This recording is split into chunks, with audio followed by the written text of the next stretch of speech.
Good morning, শুভ সকাল। ভাবতেস ব্লগে নতুন একটি ভিডিওতে তোমাদের অনেক অনেক স্বাগত আর ভালোবাসা জানিয়ে আজকেকার এই ব্লগটা এখান থেকেই স্টার্ট করছি। তো সমস্ত কাজ টাজ হয়ে গেছে আর এখন চলে এসেছি রান্নাঘরে। তো ভাতটা চাপিয়ে দিয়েছি আর আজকের মেনু হচ্ছে ভেন্ডি চচ্চড়ি আর ডিমের ঝোল। তো তার জন্য আমি ভেন্ডি আলু কেটে নিয়েছি, লঙ্কা দুটো তরকারির জন্য ধুয়ে রেখে দিয়েছি, রসুন আদা পেঁয়াজ টমেটো সব কেটে টেটে রেডি করে নিয়েছি। তো ভাতটা ওইদিকে হয়ে যাওয়ার মধ্যেই তো ভাতের মধ্যে আলু দিয়েছিলাম। আর এই যে বাবু আর বাবুর বাবা এদিকে খেলা করছে। ক্যামেরাটা অন করতে বাবু বলে দিল হাই। সারাক্ষণ একই খেলা, বিছানায় বাড়িতে ঘরে থাকলে যখন যেখানেই থাক সারাদিন ক্রিকেট খেলা। তো এখন বাবা আর ছেলে ক্রিকেট খেলছে।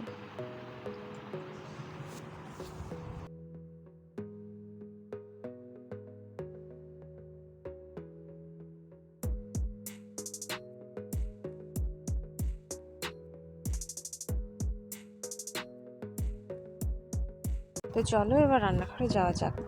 রান্নাঘরে গিয়ে ভাতটা এখনও একটু হতে দেরি আছে, তো সেই সুযোগে আমি মশলাটা বেটে নেবো আর কি।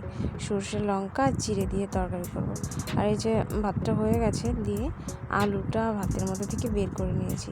কি বলো তো, আলুটা ভাতের মধ্যে দিলে সমস্যা হয়, মানে দেওয়ার পরে মানে ভাতটা হয়ে যাওয়ার পরে আলুটা বের করা, আর অন্য মানে আলাদাভাবে দিলে এই যে একটা ঝামেলা, একটা সময় এক্সট্রা লেগে যায়, তাই আর কি। তো যাই হোক, ভাতের মধ্যে দিয়েই বেশিরভাগ করা হয়। তো এদিকে ভেন্ডির তরকারিটা করার জন্য আমি প্রথমে কালো জিরে ফোড়ন দিয়ে আলু আর ভেন্ডিটা একটু ভালো করে ভেজে নেব। তারপর মশলাটা দিয়ে তারপরে জলটা দিলেই আর কি ভেন্ডির তরকারিটা হয়ে যাবে। আর লবণটা তো চেখেই নিতে হবে। একটা মজার কথা বলি তোমাদেরকে, জানি না কার কার ভালো লাগে, তা আমার তো ভীষণই ভালো লাগে এই যে মানে একটু ভেন্ডিতে শক্ত মানে পাকা পাকা হয়ে গেলে না, ওই চচ্চড়িটাই বেশি ভালো লাগে। মানে ডাঁটার মতো অনেকক্ষণ চিবানো যায়, আর এইটা খুব সলসলে হয় আর কি, ভালো লাগে না অতটা। তো যাই হোক, আজকে আমার ভীষণই শরীর খারাপ করছে, মানে পেটের সমস্যা হয়েছে একটু। তো সারাদিন স্যালাইন জলই খাচ্ছি আর কি, মানে রান্নাবান্নার পরে একটু বেশি হয়েছিল, তো কিছুই খাইনি, তবুও শরীরটা একদম নেতিয়ে গেছিলো। তবুও কাজ তো করতেই হবে, একা সংসার বলে কথা। কাজ করছিলাম আর শুয়ে পড়ছিলাম বারবার। তো যাই হোক, কোনো মতে রান্নাটা করে নিলাম। আর বাবুকে নিয়েছিল, মানে বাবুকে নিয়ে যদি আমি থাকি, বাবুর বাবাকে রান্না করতে হবে। বাবা ওকে নিয়েছিল, আমি কষ্ট করে রান্নাটা করে নিলাম। তো এই যে আমি আলুটা বের করে নিয়েছি, মানে ভাতগুলো ঝরিয়ে নিয়েছি, আর এদিকে মশলাটা দিয়ে দেবো। এদিকে মশলাটা দিয়ে একটু মশলাটা ভাজা ভাজা হতে থাক, গ্যাসটা লো ফ্লেমে করে দিয়েছি। আর তার সেই সুযোগে আমি এবার ডিমগুলো ছাড়িয়ে নেব। ডিমগুলো আমি আলাদাভাবে সেদ্ধ করে নিয়েছিলাম একটা ক্যানের মধ্যে 10 মিনিটের জন্য। কী বলো তো, আলুটা দিলে তো আর 10 মিনিটের বেশি লাগতো সময়, তো সেই কারণে। আর অন্য দিন আবার ভাতের মধ্যে আলুটা দিই আর ক্যানটা ভাতের হাঁড়ির উপরে চাপিয়ে দিই, দিয়ে ওরকমভাবে এবার হয়ে যায় আর কি। তো যাই হোক, আমি আমার ডিমের খোসাগুলো ছাড়িয়ে নিচ্ছিলাম। আর কি বলতো, খুব গরম ছিল বলে হাতটা পুড়ে যাচ্ছিলো, তখন হলো না, সেই কারণে ডাবরের মধ্যে নিয়ে ডিমগুলো ছাড়িয়ে নিলাম। ডিম ছাড়াতে বেশ ভালোই লাগে, আর যখনই দেখবে কোনো একটা ডিম এই ভেঙে যাচ্ছে বা চামড়া শুদ্ধ উঠে যাচ্ছে, তখন যে বিরক্ত লাগে, বাপরে বাপ কী বলবো। তো যাই হোক, সব ডিমগুলো ছাড়ানো ভালোই হয়েছে, কিন্তু এই যে দেখো, এই ডিমটার মাথাটা খুলে গেল। দেখি এগুলোর অবস্থা আবার কীরকম হয়। তো ভয়ে ভয়ে একটু আস্তে আস্তে করে করলাম আর কি, মানে ডিমের খোসাগুলো তুললাম।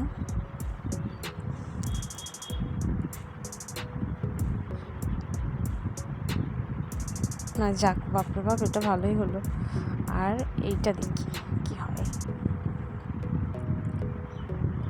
এই ডিমটা খুব শক্ত ছিল, মানে খোসাটা অনেক জোরে জোরে চাপ মারার পর তবেই খোসাটা ভাঙা যাচ্ছিল।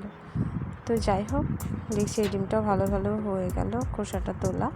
তো তারপর জল দিয়ে আমি আর একবার ধুয়ে নেব। আমি আবার একটু খুঁতখুঁতে, মানে সব কিছুতেই, খাওয়ার জিনিসের ব্যাপারে। ডিম সেদ্ধ করার আগে ধোবো, ডিম ছাড়ানোর পরে আবার ধোবো, এইরকম আর কি।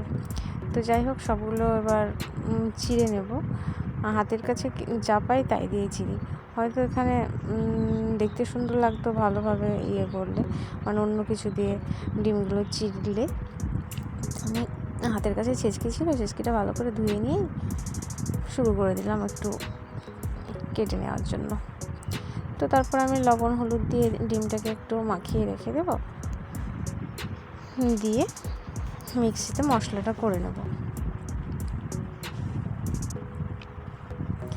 ডিমটা আমি অতটাও ভালোবাসি না, আর আজকে তো আমি খাবোই না, তাও রান্নাটা করলাম।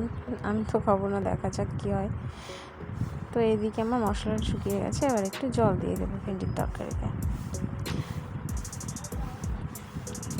আর এই সুযোগে আমি এবার মশলাটা করে নিই।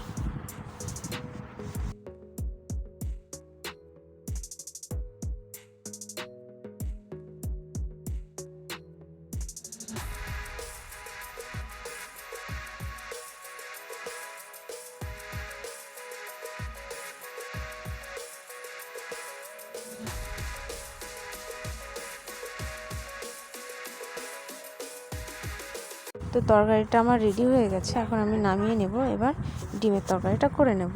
তো সেই কড়াইটা ধুয়ে পরিষ্কার করে এবার তেলটা দিয়ে ডিমটা ভেজে নিচ্ছি।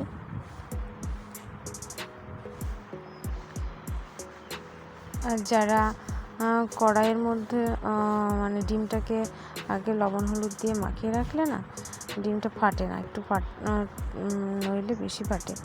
যারা যারা জানো না তারা এরকম করে নিতেই পারো, আগে লবণ হলুদ দিয়ে দিতে পারো, তবে তোমারই আর কি সুবিধা হবে।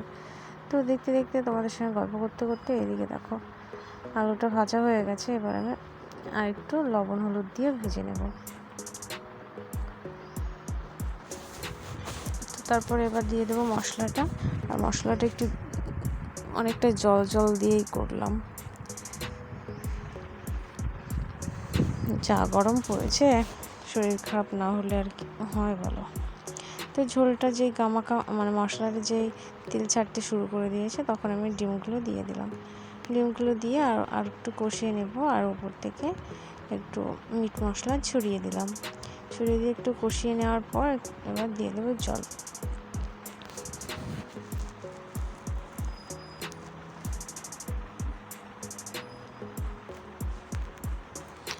তো আমার সমস্ত রান্না হয়ে গেছে। এই যে ডিমের ঝোল, ভেন্ডির তরকারি, তো তারপর ঘরটাও নিকিয়ে নিয়েছি। তো এবার বাসনগুলো মেজে চলে আসবো। সারাদিন তো কিছু খাইনি, কালকে টক দই পেতে রেখেছিলাম, তো স্যালাইন জল আর এক মুঠ মুড়ি খেয়ে একটু ওষুধটা খেয়েছিলাম। সারাদিন কিছু না খাওয়ার পরে এই যে 3টের সময় এই যে টক দইটা, ওর বাবা খাওয়া হয়ে গেছে, তো টক দইটা নিয়ে এসে একটু ভাবছি খাবো। মানে আর কালকে পেতে রেখেছিলাম, দেখছো কি সুন্দর টক দইটা বসেছে আর কি, দেখেই বেশ মনটা ভালো লেগে গেল। আর টক দইটা আগে আমি খেতাম না, নাক করতাম দেখি, আর এখন ভালোই লাগছে খেতে।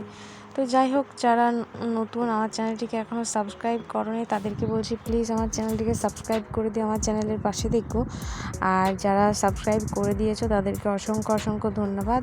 একটু আমাকে সাপোর্ট করো, ভালোবেসো, একটু পাশে দেখো। তো এবার এর মধ্যে একটু লবণ দিয়ে আমি টক দইটা খেয়ে নেব। সারাদিন কিছু খাইনি, বুঝতেই পারছো। তারপর এটা দেখেছো কি সুন্দর হয়েছে। তো খাওয়া দাওয়া করে নিয়ে তারপর আমি আবার একটু সাজা তুলে অন্য একটা পাত্রে এই মানে টক দই দিয়ে আর দুধ ধরো নিই আমরা, তো সেটা দিয়ে আবার বসিয়ে দিলাম। তো যাই হোক, ভিডিওটা এ পর্যন্তই। সকলে ভালো থেকো, সুস্থ থেকো, আর অবশ্যই আমার চ্যানেলটিকে সাবস্ক্রাইব করে দিও। আর ভিডিওটি কেমন লাগলো সেটাও কিন্তু কমেন্ট করতে ভুলো না।